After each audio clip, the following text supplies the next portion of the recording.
Oh, tell everybody to hold on. I know what happened.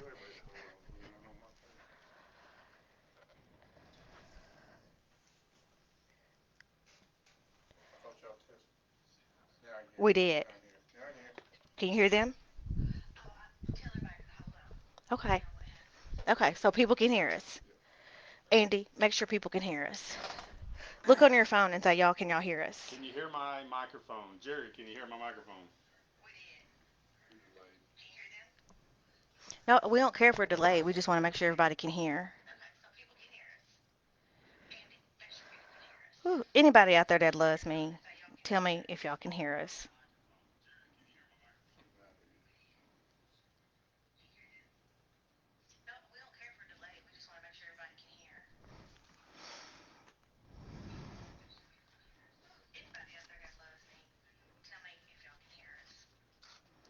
We can see people out there watching us. Can you hear us? What did you say? I can see it down there. I just can't read it.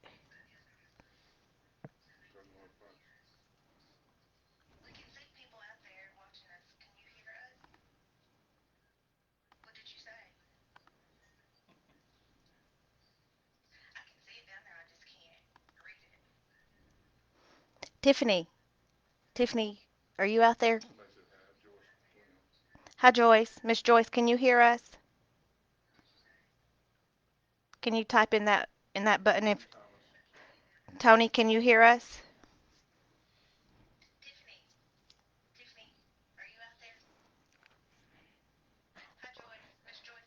Jerry, you could. I'm sure.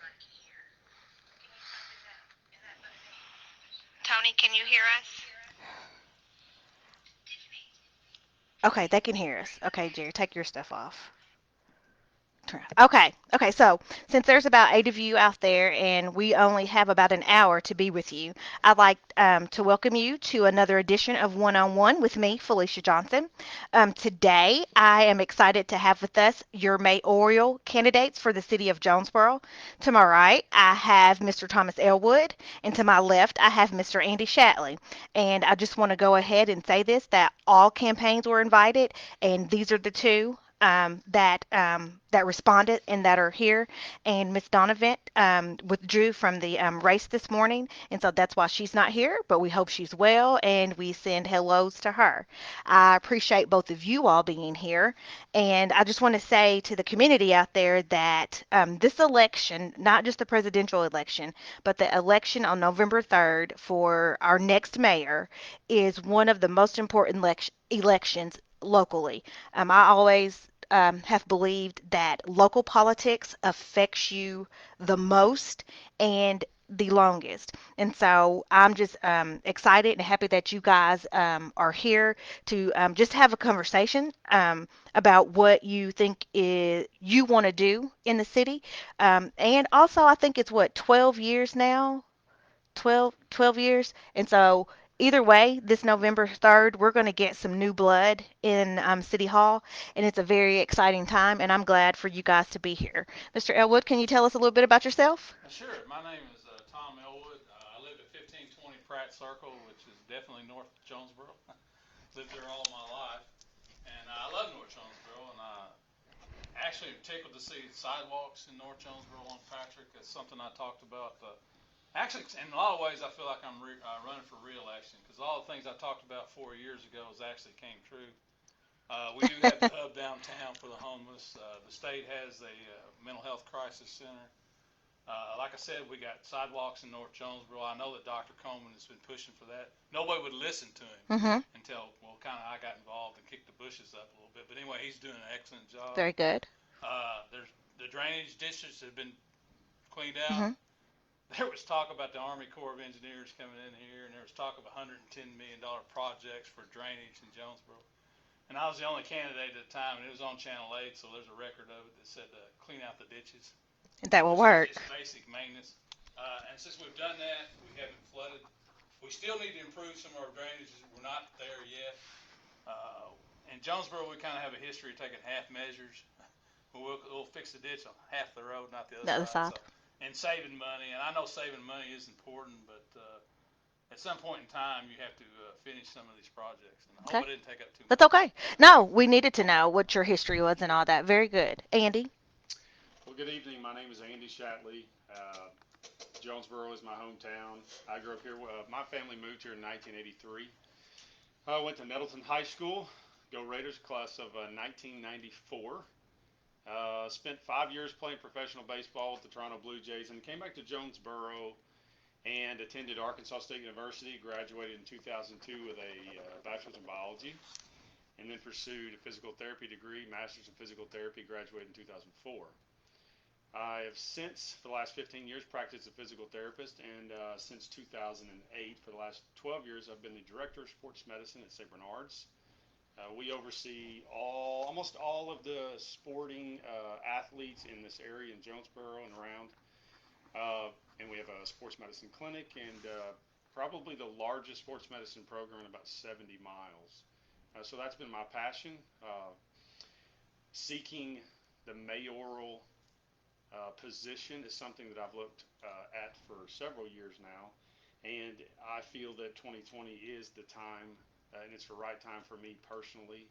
It's the right time for my family, and I think it's the right time for Jonesboro, for someone like me to be leading and guiding Jonesboro moving forward. So I appreciate the opportunity to come and share your ideas, Felicia. So, Andy, you said that you think that 2020 is a good time for someone like you to be the next mayor of Jonesboro. Who is someone like you?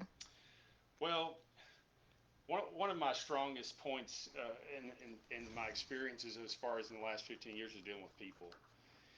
And the greatest asset that Jonesboro has is its people, its benevolence, its vision. We've seen that in some of the industry that we have invested in over the last 30 years. Things are changing. The economic landscape is changing. The way cities have to approach infrastructure, city planning, it all affects economic development and what type of business and citizen we are attracting to Jonesboro. Those are some of the issues that I am bringing to the table. I'm a facilitator. I'm an inspiration kind of guy. That's kind of what I've done in the past, being a physical therapist and director of sports medicine. So, can we get a TED talk? We can absolutely get a No, TED talk no, about just. that one of the things that I tell people, there's no greater experience in my opinion. It's one of the reasons why I've sought out healthcare is when you take somebody who has either been injured or have some sort of accident or whatever, and they have a disability, and you help them move them back into an opportunity to where they can get back to their daily life. I want to take those same opportunities and that same skill set to motivate and inspire people, to also motivate and inspire the citizens of Jonesboro. Why does Jonesboro need you in 2020? Well, I have a Bachelor of Arts degree in history. If you really want to solve any problem, you have to look to the past to find out where you're going, what works and what actually works and what doesn't work. In pursuing a history degree, you're not really learning dates and times like when did the Spanish American War Mm-hmm. start, when did it end, because wars actually start 5 years before they're declared, and they don't end till 10 years after Mm-hmm. they end. So start dates like that. You learn how to think critically and how to solve problems, how to do research, basic researches, how to do your make sure your resource Mm-hmm. matters are there. And I also grow and plant trees. I mean, we've been planting trees. And my dad came here in 1957. He just got out of Korea in 51, 52. But anyway, when you plant trees, you're thinking long term. Mm-hmm. You're not thinking. It takes about 7 years before you can get an acorn to a marketable thing. So yeah, I've been involved in 1973. Jonesboro actually got destroyed. City Water and Light had to rebuild just about every power line they had, and that's why we have a modern infrastructure. The city of Jonesboro had nothing to do with that, but the City Water and Light is separate from the city of Jonesboro. But it's been completely rebuilt and it's been redone, and it's just I know the history of the town. I've known every mayor except for Mayor Perrin, all the way back to Herbert Sanderson. And the reason I didn't know Harold Perrin is that my mother got sick about 15 years ago, and my priorities changed. I wasn't interested because I've been involved in a lot of things like the jet system that got Mm-hmm. passed. That was a fight. That was a struggle. Mm-hmm. Joe Matt Campbell Park. That was a sales tax. Mm-hmm. That was a struggle. I mean, these things the great thing about Team Jonesboro, and I love the energy and all that, but we've been here before and we've done this before. But you have to do a measured approach. If you're going to do a grand scheme, you're going to lose the people along the way because they want practical solutions to practical Correct. problems. And being a student of history, I know you can't rebuild everything in one time. And even if you did, a tornado comes along, you start all Mhm. over. Mhm. So I understand what a mayor goes through. I actually know what the job entitles. I've personally known every one of them. So I have a pretty good background on Jonesboro and Okay. how things actually work, what works and what doesn't. Okay. Very good. So I'm just going to start doing some hard hitting here. Sure. Just, You okay. said you were. Okay. Okay. You warned us, didn't you, Andy? So, You did warn us. of course, you all probably know that I started doing this show right after the death of George Floyd. Sure. And I think it would be very remiss of us not to mention the Well, I remember things. Rodney King, Okay, I which is remember not Rodney new. King This too. is not. This is not, unfortunately, what's happening is not new. But, this is my own observation, and I don't mean to put words in anybody's Sure. mouth. It's just my observation. And I could be wrong, so if I'm wrong, someone please correct me. Um, I am concerned that Jonesboro has the potential to be the next Minneapolis, Kenosha, because Ferguson. Ferguson. The list Um, goes on and on. the list goes on and In on. Georgia, they had that terrible incident. These people, Correct. I mean, they weren't even Yes, police officers, and they correct. thought they could. So when I look at the stats here, Jonesboro, about 70,000 people, Sure. white 71.3%, black 20.9%, and then Pacific Islander, Asian Americans, our Middle Eastern population, our Hispanic population is all, I won't say non-existent, but it's Small numbers. I mean very very small numbers. So right now in Jonesboro, the races that make up the majority are white people and black people. But still between those numbers 71% and almost 21%, that's a huge gap. That is Sure. a huge divide. Traditionally, that's what it's always been. That's the way it's always been. So I want to know if you all think that Jonesboro has work to do when it comes down to race. And if you don't think that, why don't you think that? Well, I think it's a never-ending issue, and it's not just Jonesboro. I mean, when you study the race issue, it's actually worldwide. We always talk about American history and about the Civil War, but when you start, they've got race problems in France, and it has nothing to do with the American Civil War. Basically, we're talking about evil, good and evil, and that's kind of. And I got mocked on Facebook when I was talking about we all need to go to church on Sunday. I know Andy will Hmm. agree, and I don't care what church you go to or what denomination you what faith you practice. To me, that's about our only hope. If you really want, you can't pass a law because there's laws against what rape, murder happens all the time. You cannot pass a law to say you can't racially discriminate against me because they'll find other ways of doing it. I mean, Hmm. it's sad. I mean, but it's something that's modern society, and we have to deal with it. And the only way we can do it is like we're doing right now. You sit down and talk. You don't throw Hmm. barbs at names or Hmm. labels at somebody. Like you're weak on crime. Well, no, I'm not weak on crime. In 1982, the Supreme Court of the United States passed a thing called qualified immunity, where Hmm. a law enforcement officer could not be sued. That was a terrible, terrible mistake, and we are reaping that now. Now, the answer to that problem, there's actually a free enterprise answer to this whole problem, and it's you can see it detailed in the Libertarian Party, where a police officer, he's a professional, but if he carried liability insurance, like all other professions do, where he could actually be sued for his actions if they weren't quite right or there's a problem.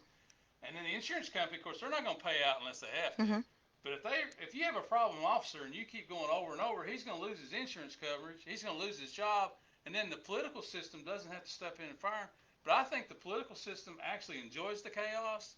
I Okay. think they enjoy the divide, and I think they profit from it until we as citizens actually step up and do something about it. It's not going to change.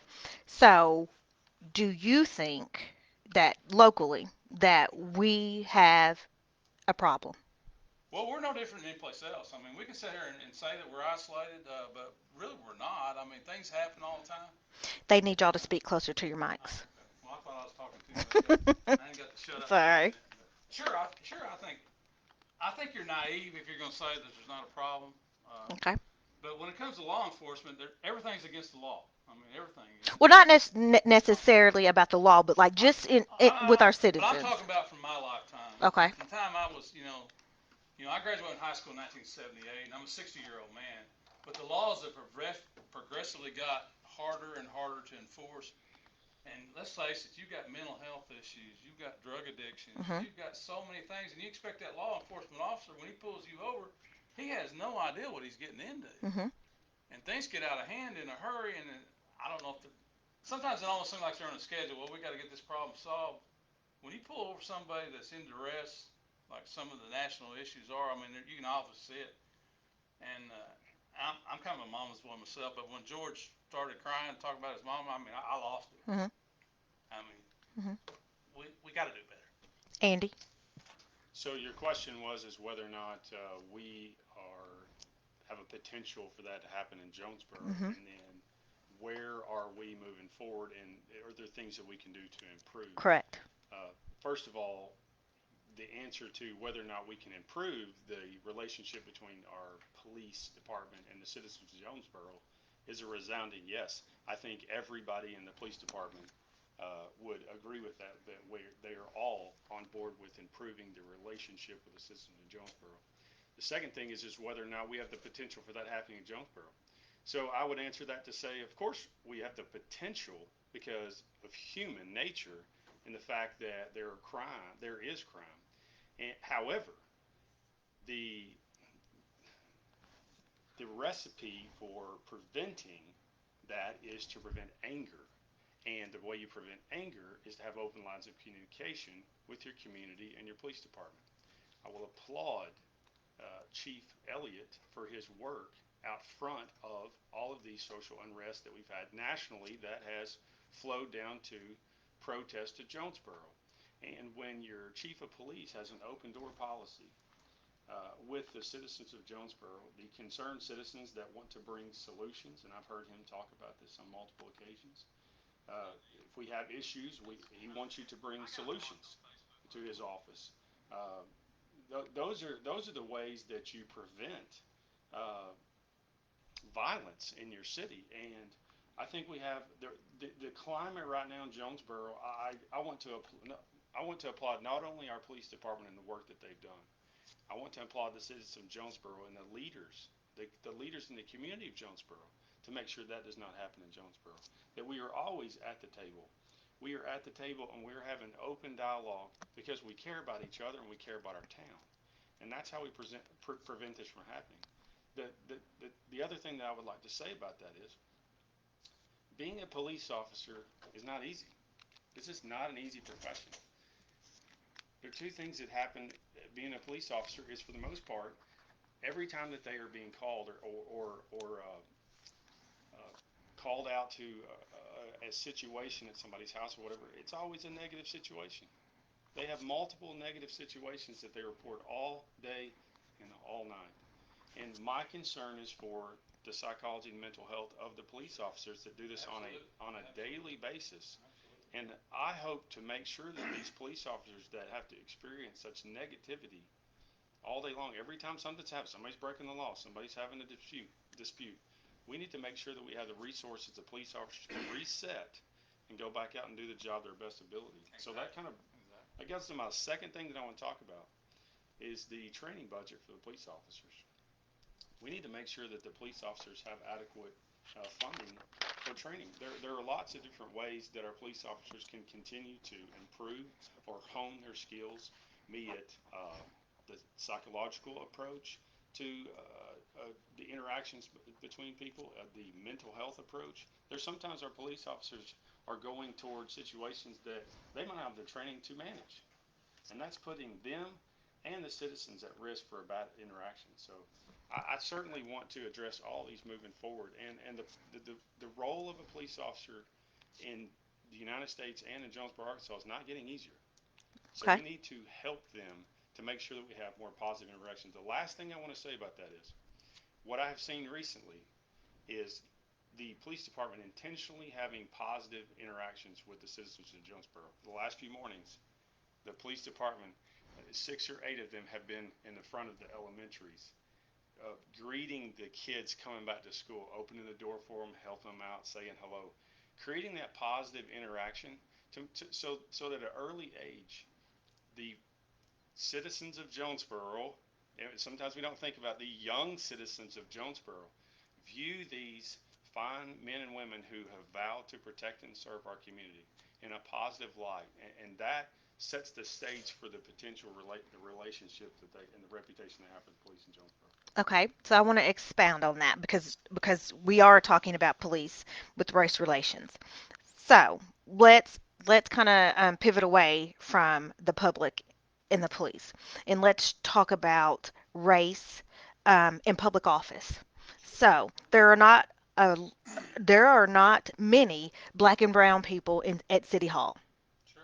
I believe that our current mayor, even on a program where he was asked how many, I don't believe he could answer that, and then he didn't know someone's name that had been. And if there's that few, how could you not know? Exactly. Exactly. So even though if there are tensions between police and the public, there's also tension when it comes down to race with city government. Exactly. So a lot of these things that boil over are not about what may have just happened. It's something that is deep down Sure. that we're not represented. So I mean 71%. Well, some people can't even get interviewed for these jobs, and you kind of lose,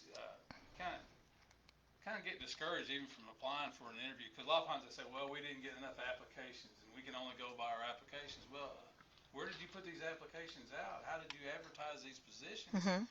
If you don't advertise the positions and you're not really looking for diversity, you're not going to find it.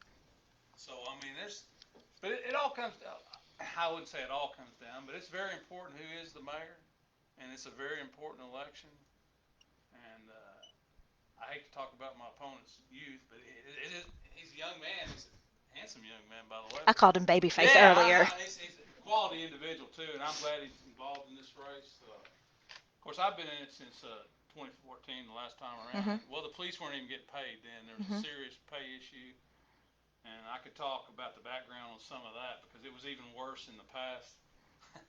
One time, Hubert Brodell, he got they was going to unionize, and Mhm. they all got in the room, and he said he's going to fire every one of them. He said you guys are a dime a dozen. So I mean that's some of Jonesboro's history.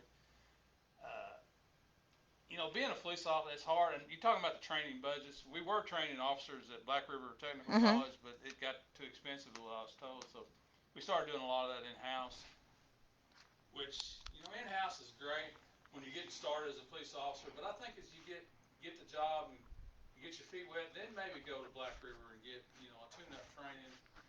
And but some of these situations are impossible to manage anyway. I mean, training's only going to take you so far because some of these things get out of control in a hurry. But the mayor actually sets the priority on budget, or he has in the past. Everybody talks because he never really shared anything with the city council members about what we're going to budget prioritize.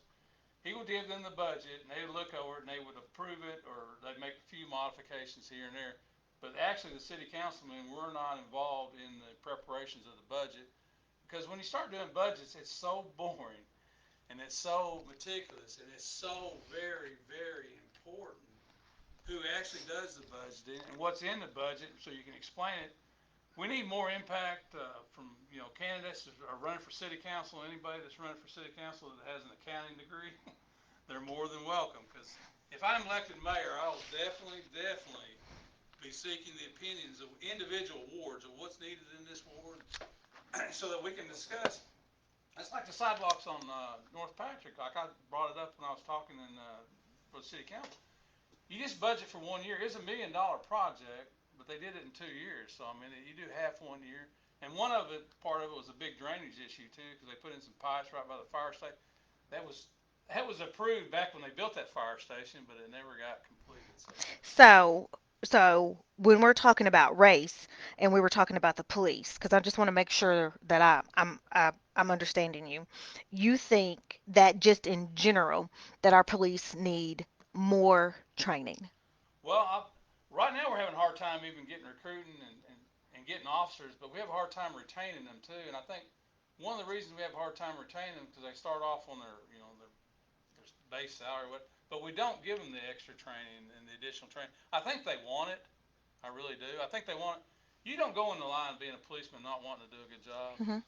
And it's a like we So, were talking earlier. It's an incredibly complicated job. But yeah, I think a little more training in Black River Technical because they weren't getting that because we're doing a lot of that in house now. so then that brings me to Andy, and then I'm going to come back to you on this because Mr. Elwood's kind of pivoted a little bit. And Do we what I, do we need to cover the diversity question for me? w- Oh, I'm sorry if I forgot. let me do this, and then can we come back Okay, to that? sure, sure. Let me make myself a note. Okay. So now you didn't say this, Okay, but I heard him say taxes. sure. He didn't say that, y'all, but that's what I heard. I'm not afraid to talk Okay, about taxes. taxes. I'm not afraid. So that was going to be something that we talked about, and we're going. I promise we're going to get back to diversity. Okay. So I looked up some statistics. Well, let's just say over the weekend there was an unattended death that looks like it was probably murder, homicide, manslaughter. I don't know all the legal Yeah. jargon. Someone is dead, and someone, I believe, killed this person. And so, of course, when you look on NEA reports, or you look on Facebook, or you look on any other kind of blog, what you get is that's why I moved away from Jonesboro because of the crime is just so bad. Um, uh, Jonesboro's becoming a little Memphis. Okay, so I looked at what Chief Elliott in the police department put out for 2018 on numbers.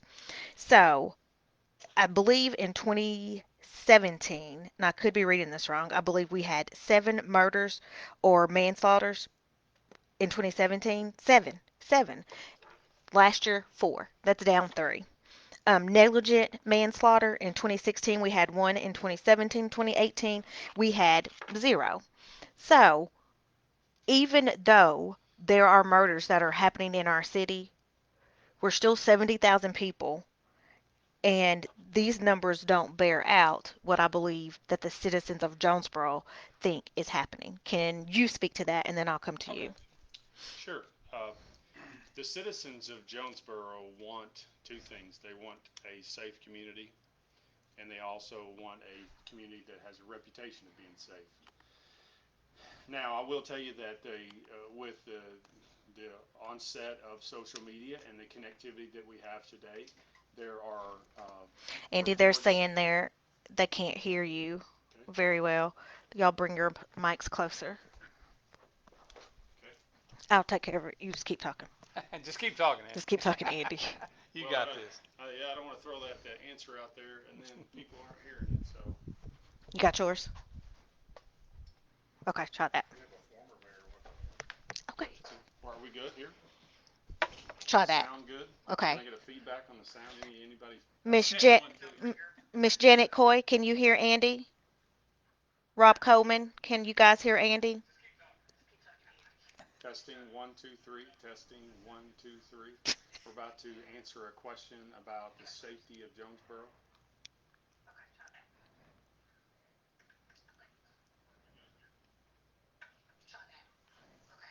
Anybody out there that's listening, can you hear the guys?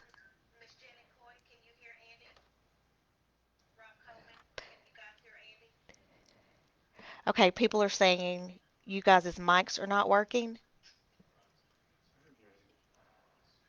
He said, Rob I don't know. Coleman says only my mic is working. Yours is definitely louder. I think this thing's went off again. Or yours is with the wind.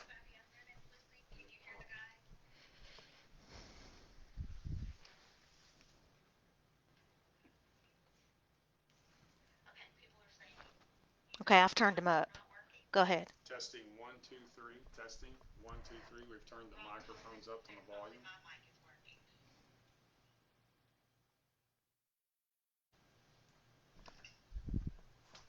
We've got a couple of questions out there. We're going to talk about the crime rate and safety of Jonesboro, and we're also I've been promised that we're going to go back and talk about I the promise. effective leadership. Uh, Rob, can you hear now? Okay, people can hear you. Go ahead. Just make sure your Oh, mouth stays there. okay, so I'm right on the microphone.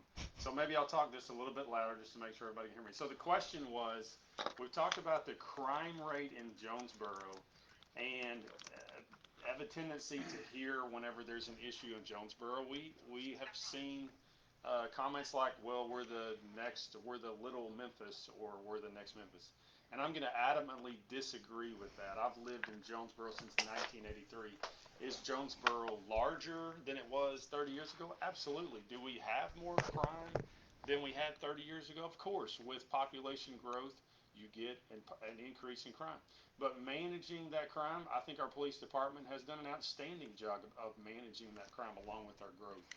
Uh, I will tell you that the citizens of Jonesboro have always demanded that this be a safe town. That's one of the reasons why a lot of people relocate to Jonesboro and stay in Jonesboro because they want a safe place to raise their family.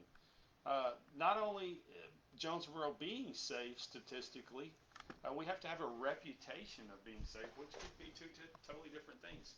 A part of economic development is having a reputation of being safe in the region, and not just the region of Northeast Arkansas, but all across the United States. When people want to visit here or relocate to Jonesboro, they're going to look up our crime statistics. But certainly, I feel safe in Jonesboro. There's always things that we can do to improve the safety of Jonesboro. And I have consistently talked about how the relationship, the open lines of communication, and the feedback that the neighborhoods and the citizens have with the police department, because they're the first line of defense to stopping crime. A citizen has to be able to communicate with the police department and let them know what's going on in the neighborhoods. And so communication in between the neighborhood associations, the citizen that may see something. If you see something, say something. That's how we stop crime in Jonesboro. We don't just lean on the police department to stop crime in Jonesboro. We all collectively have a role to play in making sure Jonesboro is safe. Okay, so now I'm going to give you that diversity question. So, Well, what? you had mentioned that when you look at the leadership roles, elected officials and hired department heads, that there's a discrepancy between the diversity of what we currently sitting department heads and if you want to compare that to the population demographics of Jonesboro. And my campaign has looked at that for the last 6 months or a year, and we have approximately 22 to 23 department heads, and we have one African American female who's a department head. Her name's Cecily Cochran, and she's the department head of the MPO. Hi, And so, Cecily. hi Cecily, and I can't answer why that's the case. I don't know the answer on why. Uh, we can only look at that, and if we want to define diversity by using gender or race or skin color or culture or economics, socioeconomic status, I don't know. And I have challenged several of my colleagues and campaign to say, okay, if we want to improve the diversity of leadership and we want the leadership in Jonesboro to reflect the population demographics, then first I need you to define what diversity is. If we define it, then we can measure it, then we can reassess it. And you know, I'll go back to the resolution that was passed in 2018 by Councilman L.J. Bryant, to where they said we need to improve the diversity of our not elected, but appointed boards, commissions, and committees. That was passed unanimously on the city council in 2018. And so then it behooves all of us to say, okay, have we improved? Have we improved? So first, I need you to define what diversity is, and then we can measure it, and then we can look at it. And I can tell you this: part of that comes from a culture of diversity. And I've started that with my campaign, all of my campaign, and several people know all the different people. I probably have 8 or 10 people working on the campaign, and I haven't recruited them. They have actually sought me out. I've not recruited one person in my campaign team. They've all sent me messages to say, I want to help you be the next mayor of Jonesboro because I believe in your mission and your vision. So if you have a culture of diversity and inclusion to where I want the most talented people sitting in the room, uh, the most talented people show up and they put their application in for the job. So it's Okay, certainly a point moving forward that my administration will look at. so let me push back a little bit. Now, Andrew, it's real easy to say that, but we're in Jonesboro, Arkansas, where the population is still 71.3% white. Mm-hmm. How do you make a commitment to diversity if you become the mayor? Well, the appointed boards and commissions and committees obviously are going to be people from Jonesboro. But department heads or people that get recruited and attracted to Jonesboro, Arkansas, they may not be living here. So what I think Tom brought up a great point earlier, that where are we advertising these positions? Because there's a lot of people in this country, and there's a lot of talented, really smart people that can help us make decisions in the progress that needs to be made in Jonesboro. So let's make sure that they feel like they have a shot at landing a job in Jonesboro and helping us move forward. Okay. Mr. Elwood, I have a question. I'm going Okay. to, okay. I was Go gonna go, I ahead. was going back to the crime thing. Now you can't go back to the Oh, crime. We're rolling on this, okay, and then we'll okay. say, We'll listen, roll. everybody trying to be the moderator, trying to take over my I'm not job. qualified. That's Okay. all I'll say. So Mr. Rob Coleman has a question. Okay. The first one is, how can Jonesboro educate the younger generations that do not know the history of racism that older Americans know, so that they can be more effective in the future to lead relation to lead Oh, in relationships in race and that's diversity? that's an excellent Yeah. question. As a student of history, we're doing a very poor job of teaching our actual history. Like we used to have I had to take the history course of Arkansas in Hmm. junior high.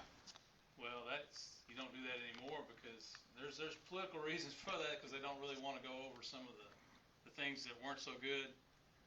And yeah, we have to learn our history. Actually, I don't know too many people know about Hoxie, Arkansas. Do you know Hmm. about The Hoxie, Hoxie Arkansas? 11. Exactly. Yes. That predated the Little Rock Little situation. Rock And 9. there's actually men out of Jonesboro, Arkansas. Bill Penix was one of the leaders, and Janie Penix is actually a family friend of ours. And I knew Mr. Penix, and his wife was a judge, one of the first female judges. But anyway, there was a lot of he went down there and made sure, and he worked with the school board down there in Hoxie that this situation got.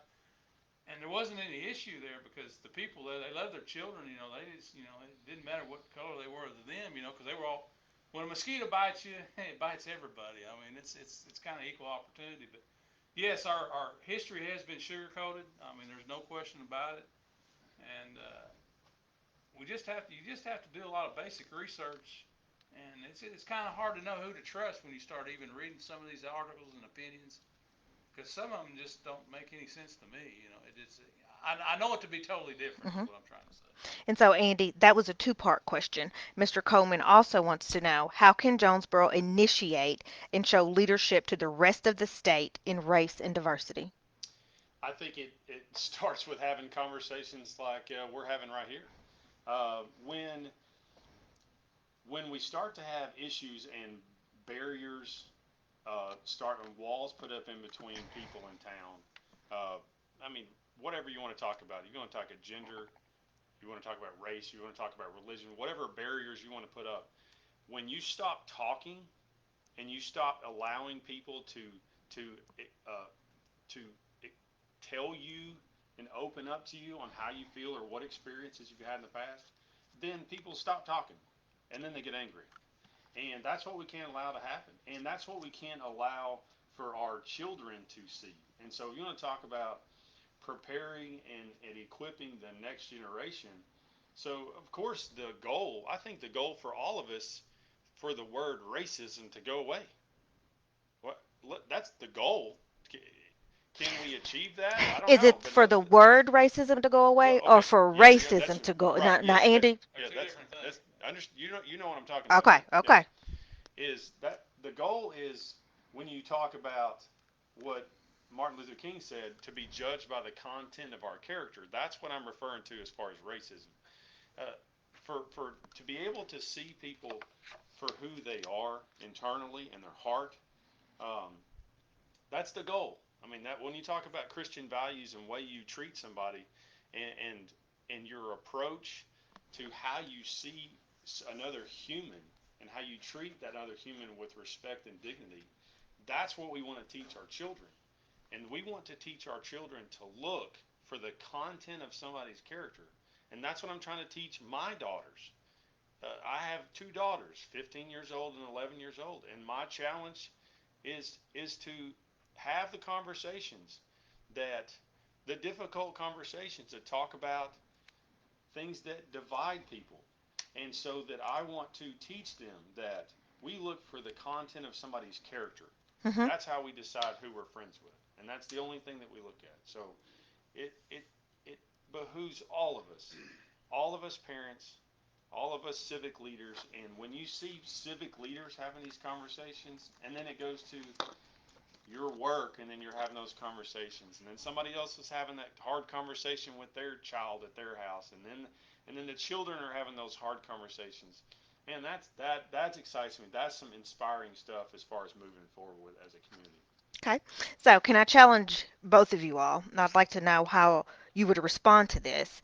Is if you are elected as the next mayor, what can we expect from you in the way of getting more black skinned people, more brown skinned people involved in your administration? Whether that's in an appointed position, whether that is in a volunteer position.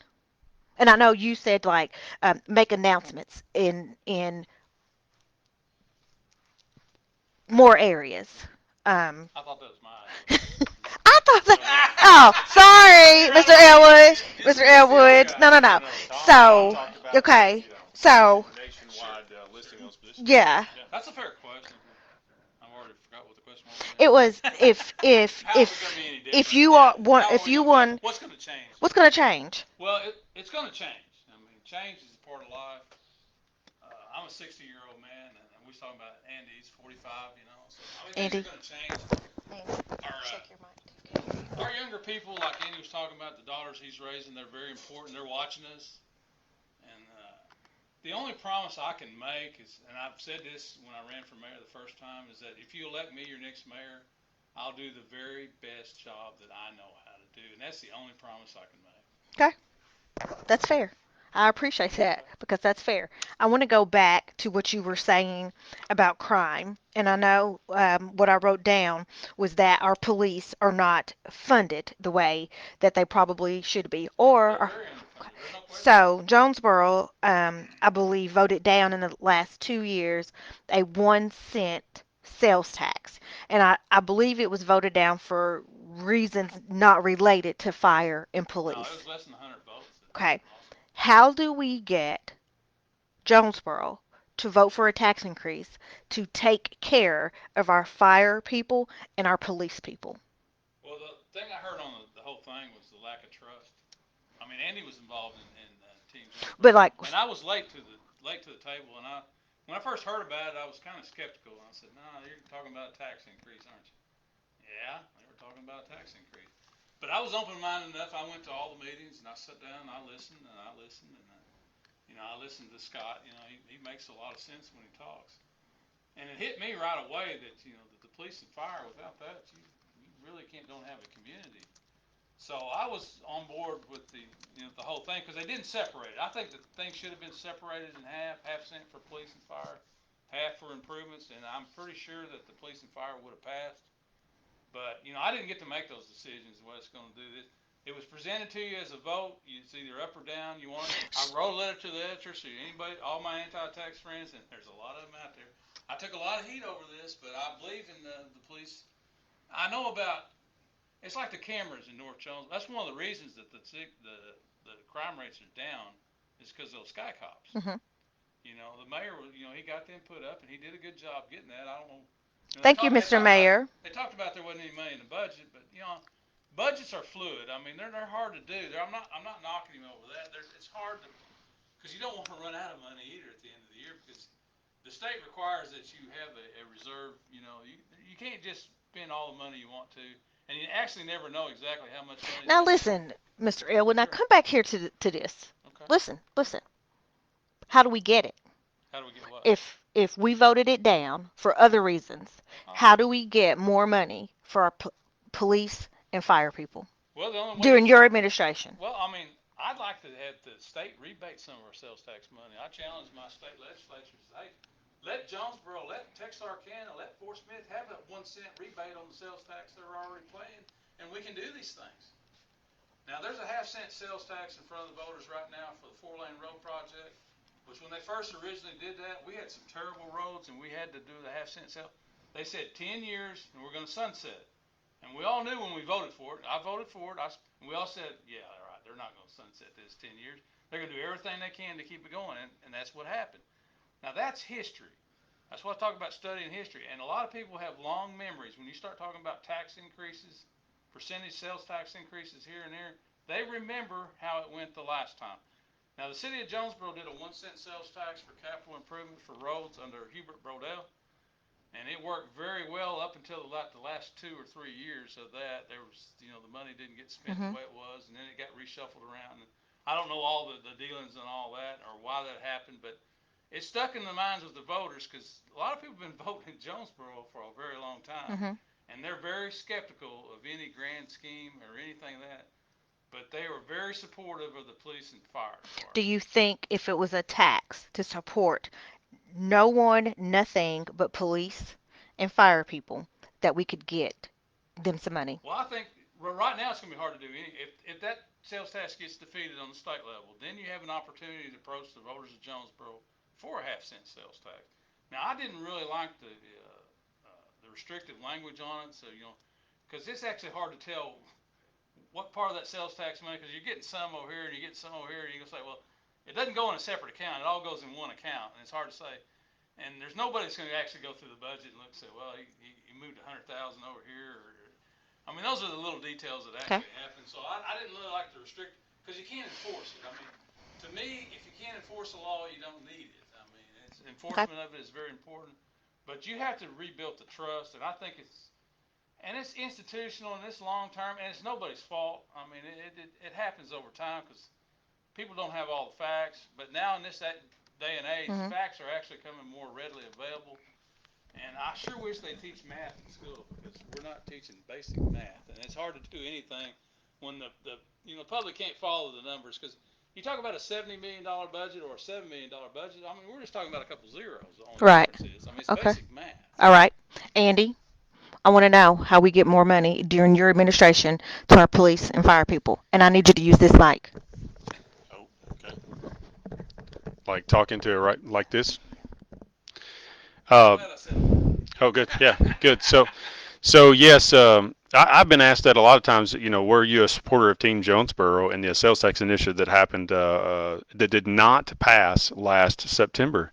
And the answer is yes. I supported that initiative primarily because the forecast of moving into the last 2019 budget and some of the things that we're looking for project wise. And so if you start listing out some of the things that we've kind of kicked the can down the road over the last few years that we needed to build, the two things that come rearing their ugly heads at us right now is Station 8 and Station 9, the fire station that are have to be built in the next few years. You're talking about $2 million with building and land acquisition. You're probably talking about another $2 million to outfit those with personnel and equipment. So there's two stations right there in the northeast corridor of Jonesboro, and one Station 9 would most likely be the southwest corridor of Jonesboro. The police department has sorely needed a centralized department when we have five buildings right now, and our justice complex is an old Safeway building that's been renovated and renovated and renovated. And when we're a first-class a city of 78,000 people, pushing 80,000 people, we shouldn't have facilities like that. We shouldn't. And so there are other infrastructure. If you want to, on the other side of that was mentioned was a indoor aquatics park. That's a project that I continue to support. That's a 12-month out of the year facility that would benefit our citizens. It would benefit the kids having a place to swim indoor, not outdoor, because the outdoor pool. And let's go back. We only have one outdoor pool in the city of Jonesboro, almost 80,000 people. That's an infrastructure need.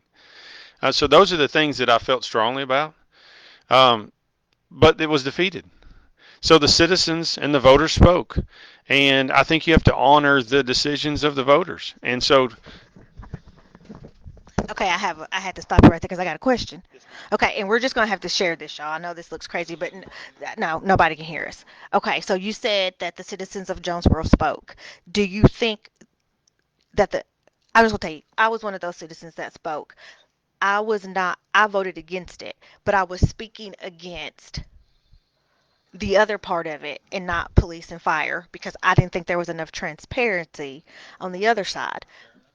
But if there was something presented to me that was strictly for police and fire, I'd vote for that.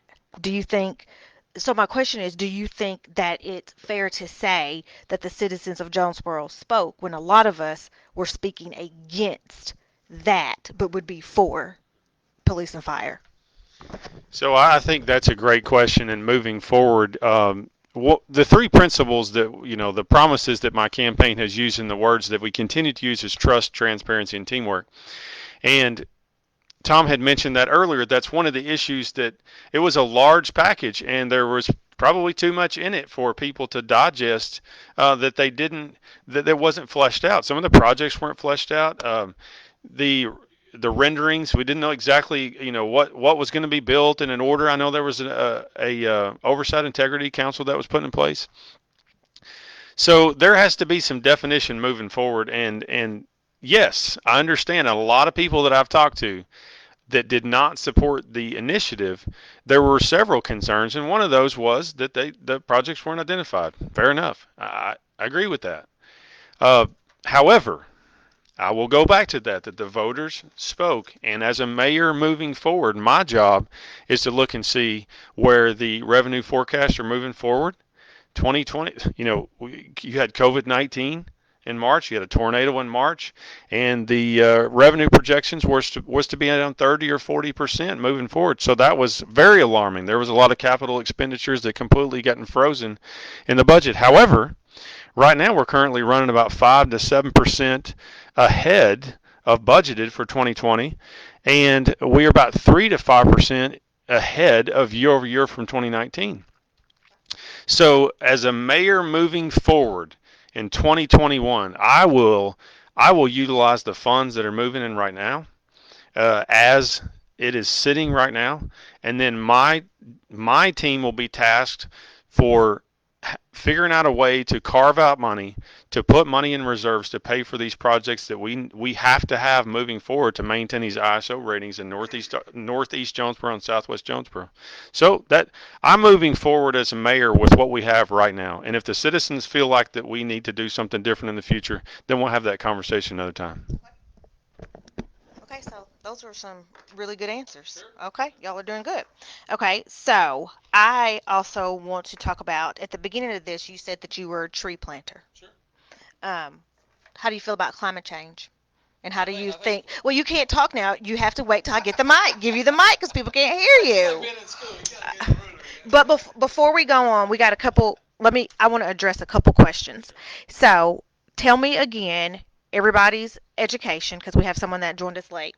So Mr. Elwood has a Bachelor of Arts degree in history. Bachelor of Arts degree Yeah, in full 4 year history, degree. a full 4-year And degree I went to law school from Arkansas State Law University. School, University of Arkansas School of Law, but I only stayed 2 weeks because I was smart enough to know I didn't want to do that for a living. Okay. All my friends are lawyers, and they'll all That's understand. it. Okay, and Andy. I have a bachelor's degree Andy has a bachelor's degree biological in sciences biological sciences from from ASU, ASU and then I have a master's in physical therapy from Arkansas State University. and a master's Physical therapy, Arkansas State in University. physical therapy from Arkansas State University. And all of the candidates were asked to appear, but Mr. Elwood and Mr. Shatley are the only ones that took me up on this opportunity. So, Mr. Elwood, Sure. you said you plant trees. Okay. Talk to me about climate change Let's talk and about it. what you think Jonesboro can do going forward Okay. Sure. to help climate change. Sure. Well, that's a great question. I'm glad it's right up right up my alley. I talked about green spaces, and they're very, very important.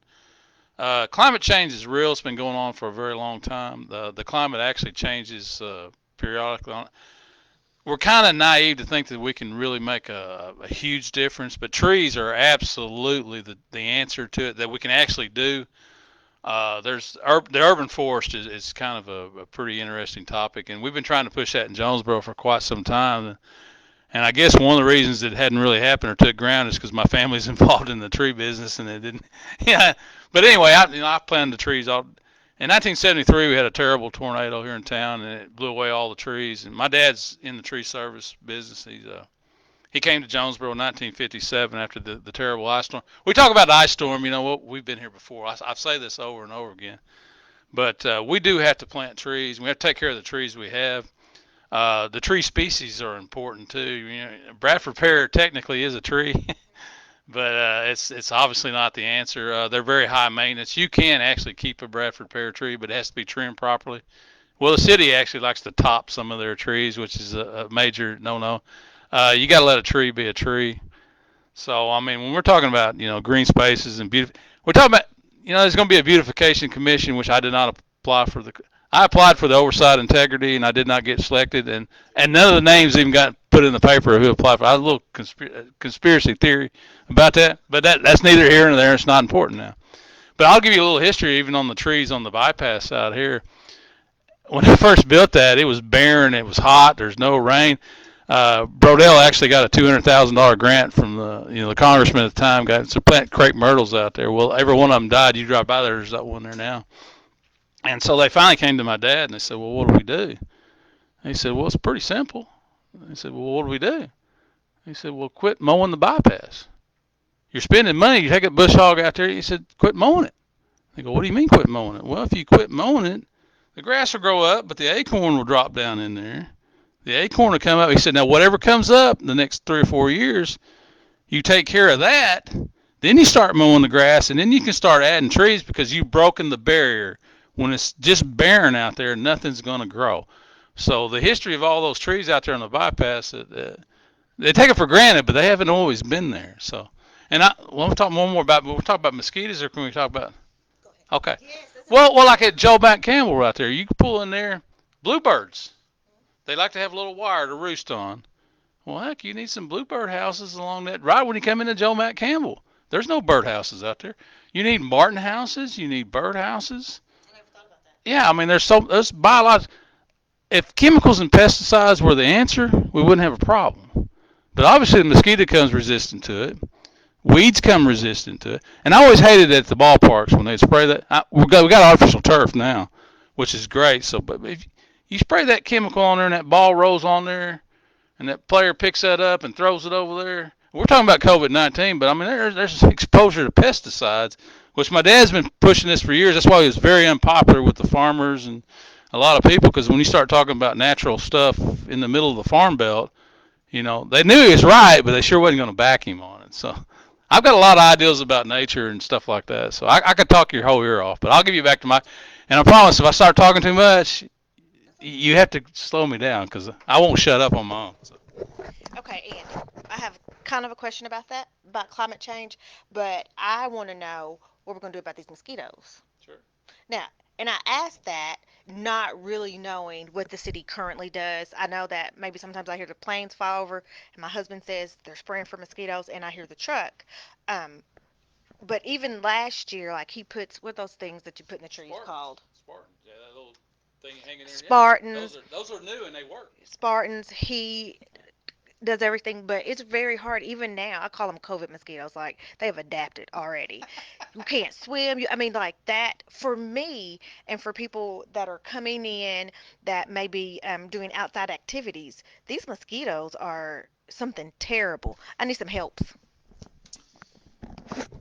Well, I've often said in the past that our number one culprit for ruining our quality of life in Jonesboro, Arkansas, is the old mosquito, the state bird. Yeah. But I posed a question on my Facebook page yesterday, I believe. We in 2020 this year we have allocated $442,000 for vector disease control, and we have contracted with that company for a long time. And I just posed a question: as the citizens of Jonesboro, how important financially is this issue to you and how it affects your daily life? And I just wanted some input on, are we not spending enough? Are we spending too much? Is there other ways that we can control mosquitoes? And do we need to think outside the box on how we control mosquitoes? And I understand that we are in the middle of a farming community and a rice community, and that's just a hotbed for mosquitoes. I understand that. Jonesboro, Arkansas will always be we will always have a mosquito issue in Jonesboro, Arkansas. That's part of our landscape. However, improving the quality of life and quality of place, it could potentially talk about improving our efficacy as far as holding down the mosquito population. So I am not your entomologist. I am a sports medicine physical therapist expert. So I can't speak on it. whenever there are issues like this, I'm not going to be the expert to say this is what we need to be doing. However, it behooves me as a potential mayor to ask the citizens of Jonesboro where they value mosquito control and how much of the budget that they want allocated. We've got $53 million in operating and maintenance expenses. We can't spend $53 million. However, it's a little less than 1% of our operating expenses. So that's the reason I posed that question. How important of an issue is it to the citizens of Jonesboro, and how at what lengths did they want us going to try to hold down the mosquito population? Yeah, sure. Lord, I could talk about mosquitoes all day long. Okay, but a little history of Jonesboro. When Neil Stallings was the mayor, when they first started doing the chemical spraying in town. And of course, my dad, he had to bring up right away that you're killing all the songbirds. So you can just imagine how popular he was at City Hall. Because when you have a tree, I'll get back to, I'm actually blessed that I get to talk to some of the higher echelon people. I hate to say that, but if you own a tree, you're doing pretty well. And if you actually can afford to have your tree, somebody come in and professionally take care of your tree, you're pretty wealthy and you're pretty, and that's the people I get to deal with. Not unlike a police officer has to deal with somebody that the people I've talked to over my lifetime is kind of unbelievable, the knowledge and stuff, and I've kind of soaked it up.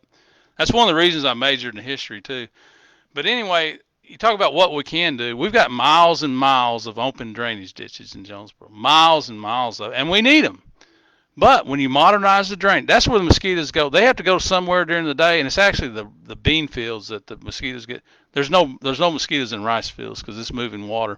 They actually go to the bean fields, and they got to get out of the sun, and they got to seek shelter. Well, they do it every day in the drainage ditches, all up and down the town, all over Jonesboro. If you want, as a kid, we used to run up and down. We played ford up and down all Christian Creek, Lost Creek. When I talk about drainage, I actually know what the ditch looks like from the perspective of a 6-year-old to a 60-year-old man. So I've seen these ditches, and that's where the mosquitoes, they go down there to hide. So if you start, now that's a long-term project, but we should get started at some point in time filling in these drainage ditches, because like even they talked about the connectivity of sidewalks in Jonesboro, and I went to the city council meeting, and of course Carol Caldwell was there, and he didn't like what I had to say. But he said, I don't have to listen to you because, I'm Tom Elwood. I'm from the north side of town. I'm not a prominent person, My education, I don't always tell everybody I'm educated because at times that'll get you in trouble. You're a smart aleck or that. But I started talking about sidewalks, and I said, well, two major developments, they did that sidewalk. Ridge Point, Sage Meadows, they don't need any sidewalks.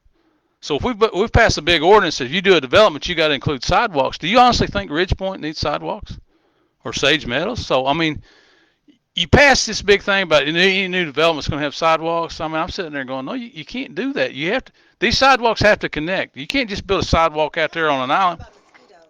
I'm talking about drainage ditches. They all go together. When you fill in the ditches, they connect every neighborhood. And some of these ditches aren't very big. If you put a pipe in there and you put dirt on it, there's your walkway and your bikeway, and it clears the mosquitoes. And you can do it through more than one budget process. And when I'm talking about connecting neighborhoods, I'm talking about drainage. I'm talking about modern. It all goes together. You're actually building a city is what you're trying to do. And it takes a long time to do that. And it's very expensive, but you have to get started on some of these projects. And the only way you get started is to put a little bit of money in the budget. I don't have to commission a study to know how to drain water. I don't need a stormwater utility tax. I mean, the water goes in water runs downhill. I don't care who you are. And ditches only get plugged up. They don't get plugged up on the choke points. They don't get the whole ditch doesn't get plugged up is what I'm trying to say. You just have to manage your budgets, and you have to clean out just where you need to clean. Last couple of years they've been doing massive cleanouts on our ditches, and they're doing really well on it. But the machinery they bought is too big. You need smaller machinery because you're not actually building a new ditch. You're maintaining an old ditch. So when you spend and really on some of these machineries, you need to lease them instead of buy them, because then you don't have to do the maintenance on them. They'll come, if the thing doesn't start, they'll send somebody out there and do it. I mean, it's great to have old equipment around as a backup or standby, but actually in a modern society, this equipment's expensive. It's high budget items, but you actually need to start looking toward leasing more of them than you actually do in buying them. So I've got a lot of ideas, trust me. Good, good. I can hear all of them. Okay, I got two more questions, and I'm going to let both of you all answer before we go because we're a little over time. But I think this is a really good question. So, about your opponent that is not here, someone says he has connections to Little Rock, and that makes the two of you all running different because you don't have those connections. How will you continue to have Jonesboro to make sure that Jonesboro is relevant in Little Rock and potential state funds that could help the area? Andy, you want to take it? Yeah. Sure. So some of the connections that we need to maintain is the Arkansas Highway Department, and those people are readily accessible to anybody who's running, especially a mayor of Jonesboro, Arkansas. You know, the fourth or fifth largest city of Jonesboro. So those phone calls are pretty easily made to Lori Tudor, you know, down the Arkansas Highway Department. And then you have our local representative with the Highway Commission is Alec Farmer, who's a friend of mine. So the people that we need to have relationships with are great people that are going to pick up the phone as soon as the next mayor of Jonesboro takes office. Uh, those are the connections that have to be made. Now, some of the most important connections are right here in Jonesboro, Arkansas. When we focus on the things that we have to do in Jonesboro, uh, that we have plenty of issues that we need to focus on here. So we get our state turnback money, and we need that money to maintain our roads and maintain our highways in Jonesboro, Arkansas. And the Highway Commission and RDOT has done an outstanding job. And that large project that Alec Farmers helped us land is with the $90 million project over the last 10 years or so. That's absolutely helped our infrastructure in Jonesboro. So I have no hesitation to think that the next mayor of Jonesboro, if it be me, the those phone calls are going to be answered in Little Rock, regardless of who the next mayor of Jonesboro is. Okay, then, Andy. Well, actually, I like to commend Andy for running for mayor.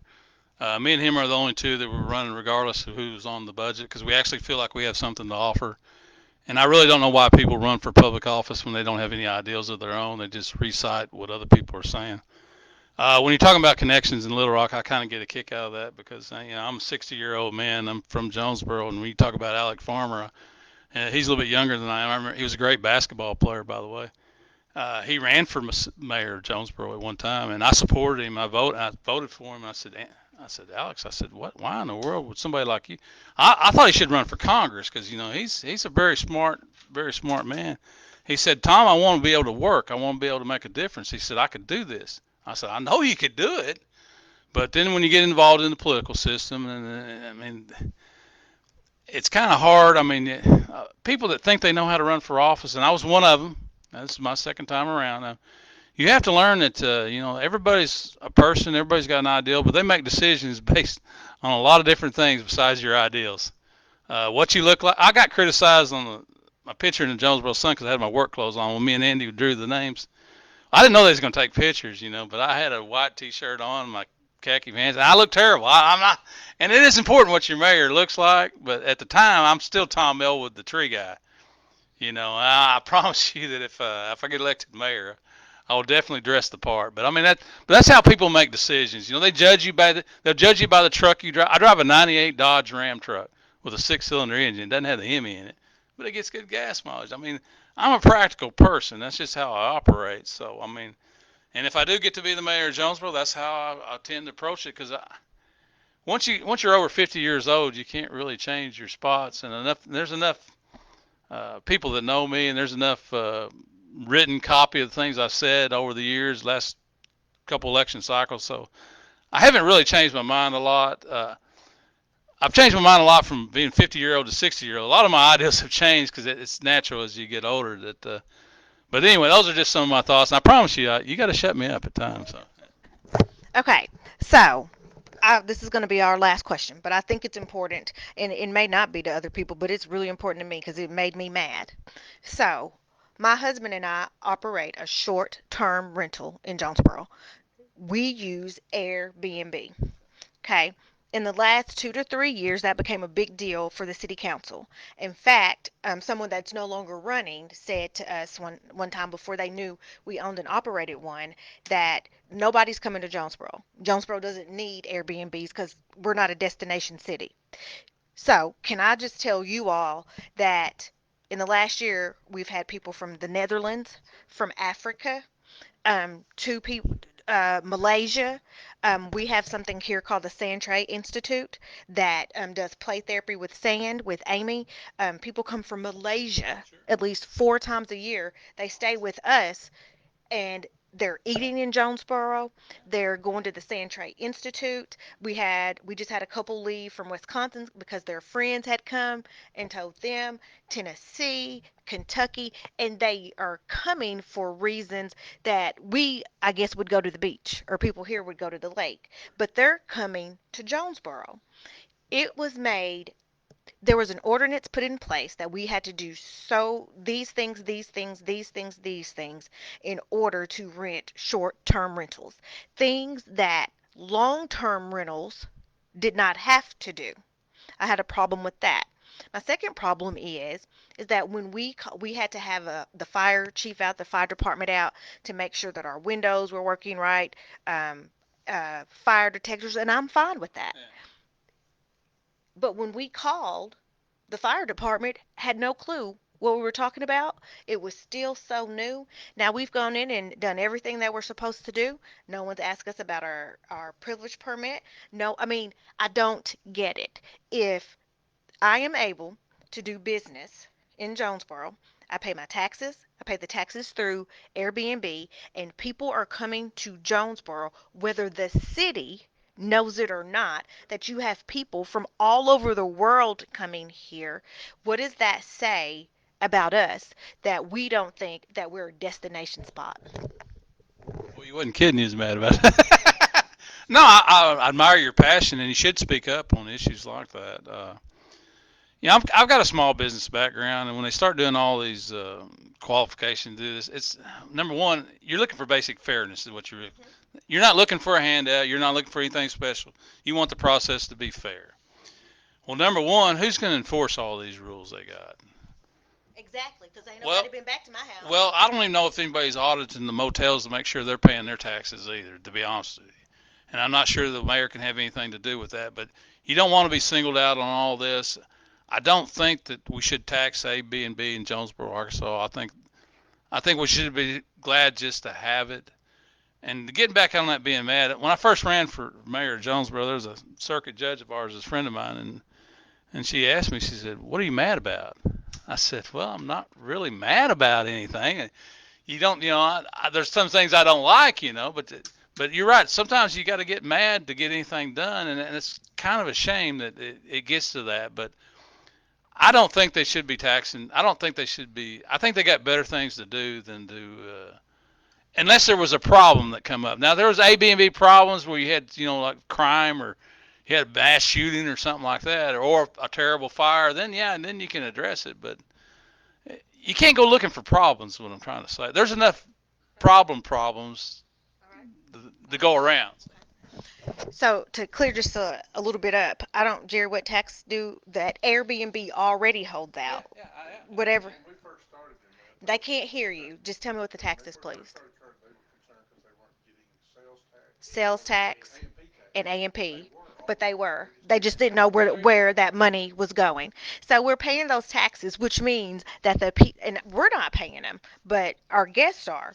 But people who don't want to stay in a hotel room because it's a hotel room, it's got 2 beds, 1 bathroom, but they can come have a 3 bedroom, 2 bath, have the kitchen, have a washer and dryer, whatever it is that they need in a hotel, but still spend about as much. Why would that be a problem for the city of Jonesboro? Even if my Airbnb had a problem and I had to call the police, that's part of what my taxes go towards. So, is it the hotel lobby, Andy? What do you think? And what do you think about these B&Bs? So I absolutely support the Airbnbs. And along with that, if you want to lump that into just small business, because that is a part of the small business landscape moving forward. One of the the things that we had an issue there was that industry was out ahead of us, and we were playing catch up. And there's two things that I want to mention. One is when you're having to need to play catch up, communication's key. And so that's something that you can say, but bringing people to the table that understand what's going on at the ground level and bringing them up to City Hall and say, okay, listen, I need the experts in this industry. Tell me what's going on. Tell me what we're missing here. Tell me what you see that we need to be doing moving forward. Are there concerns that you as small business owners have in this industry moving forward? Are there concerns that we have as a city level or the police department have concerns? We're all sitting at the table together. So when we leave that meeting, then we find common ground and we are all okay with moving forward. And so we have some sort of ordinance or resolution about certain issues. We've already sat in the room and we've weighed in all of our concerns, and we're all agreeable that we didn't all get what we wanted, but the end product of the decision moving forward we can all deal with. So that's one, communication. Number two is that it's the fact that or the sentiment that Jonesboro is not a destination town. Uh, I want to change that sentiment moving forward. Uh, I want to. Sorry, I have to say this and I have to do this.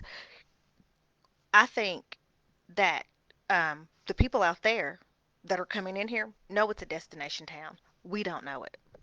Well, I certainly know it. When you have a Arkansas State University here, and it attracts people from all over the world, it's got to be a destination town.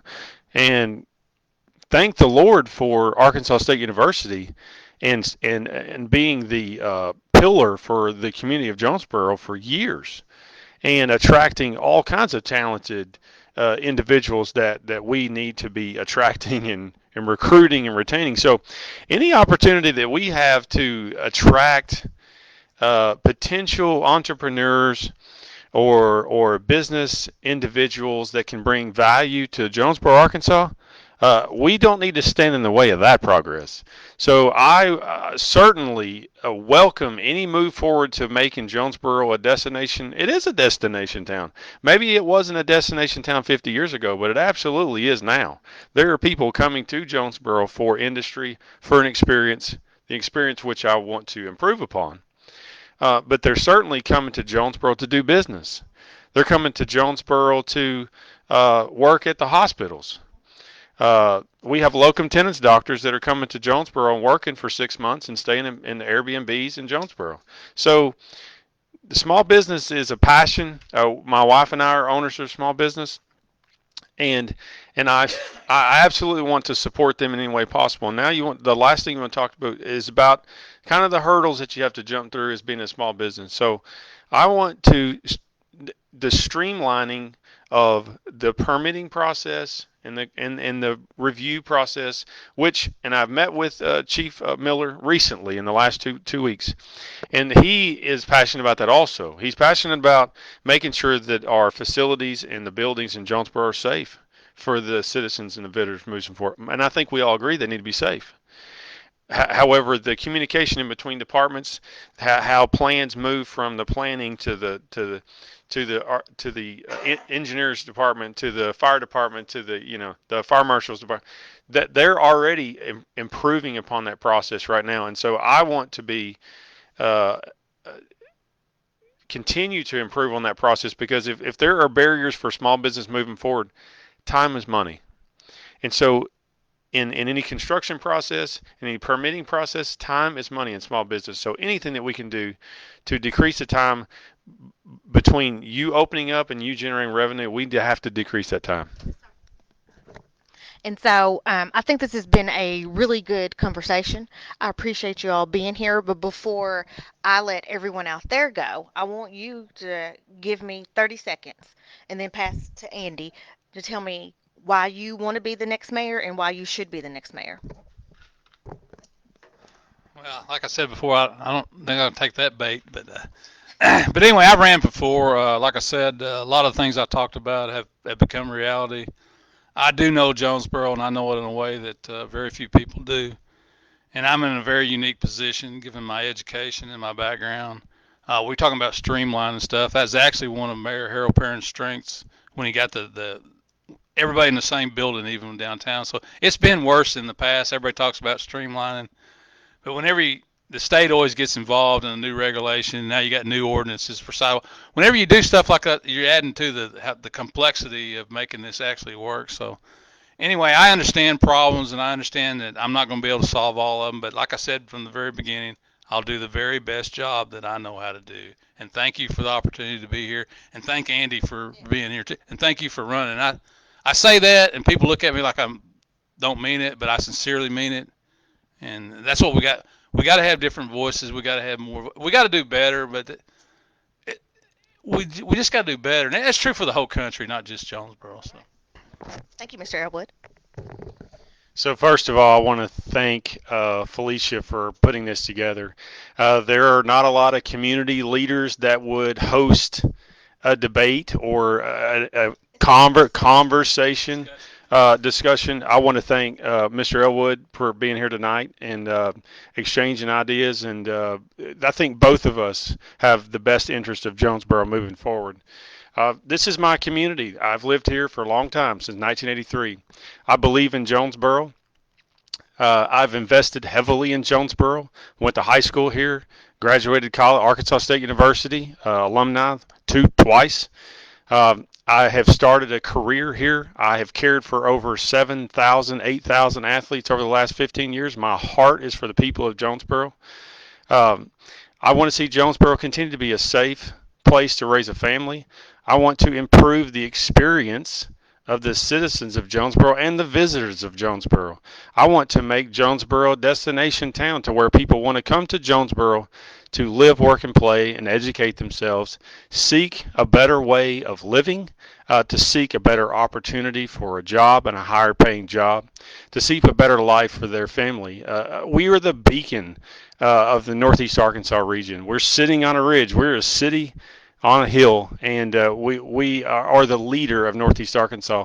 And as the potentially, if you choose me as being the next mayor of Jonesboro, I want us to continue to carry the torch for Northeast Arkansas. Thank you so much for taking the time to be here and to talk to the citizens of Jonesboro. Um, Both of them have a Facebook page. Andy Shatley for mayor. Shatley for mayor. Well, actually, I don't have a Well, Facebook for mayor. I'll get it. I had one last time I ran, but okay. I'll Well, get one but you together. can find Mr. Elwood. He's public on Thomas Elwood if you want to look them up on Facebook. Send them messages. I'm sure they'd love to engage and interact with you all. Thank you for listening. And if you have any topics that you would suggest that I get on and talk to people about, just let me know. I appreciate your support for one on one difficult conversations. See you next time.